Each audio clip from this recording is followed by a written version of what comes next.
उत्तर प्रदेश में मदारिस के सर्वे के बाद अब जुमा के बजाय इतवार को छुट्टी करने की तैयारियां की जा रही हैं। लखनऊ में मुनक़दा मदरसा बोर्ड की मीटिंग में भी ऐसी तजवीज़ें आई हैं। मीटिंग में कई लोगों ने इस तजवीज़ की मुखालिफत भी की है।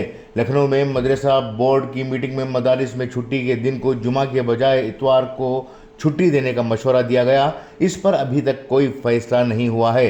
मदरसा बोर्ड के चेयरमैन डॉक्टर इफ्तिखार अहमद जावेद ने कहा कि मदारिस से वाबस्ता लोग काफ़ी अरसे से मुतालबा कर रहे हैं कि छुट्टी जुमा की बजाय इतवार को दी जाए। इस तरह की तजवीज़ मीटिंग में भी आई है, लेकिन कई लोगों ने इस तजवीज़ की मुखालिफत भी की है। मुझे बोर्ड से मुताल्लिक़ तमाम तजावीज़ सुननी थी। इन तजावीज़ पर जो भी फैसला किया जाएगा वो मदरसा बोर्ड के आइंदा मीटिंग में लिया जाएगा। अक़लियती बहबूद हॉल में मुनक़दा मीटिंग में मदारिस से वाबस्ता माहिरीन तालीम ने मदरसा एजुकेशन काउंसिल के सामने कई अहम तजावीज़ पेश की, जिनमें मदरसा रेगुलेशन एक्ट 2016 में सज़ा के ख़िलाफ़ अपील की फराहमी, मदरसा असातिज़ा के तबादले, छुट्टी के क़वायद, ताज़ीरात का नफाज शामिल हैं। मदारिस में यूनिफॉर्म रखो जैसे उमूर पर भी गौर किया गया।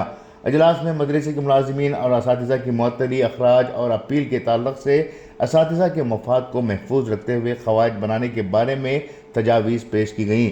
अजलास में माहिरीन तालीम ने तकरीबन 19 नकात पर अपनी तजावीज़ पेश की। बोर्ड के आइंदा अजलास में तमाम तजावीज़ को मद्देनज़र रखते हुए तजवीज़ हुकूमत को भेजी जाएगी। Bureau report, Inquilab news, Lucknow.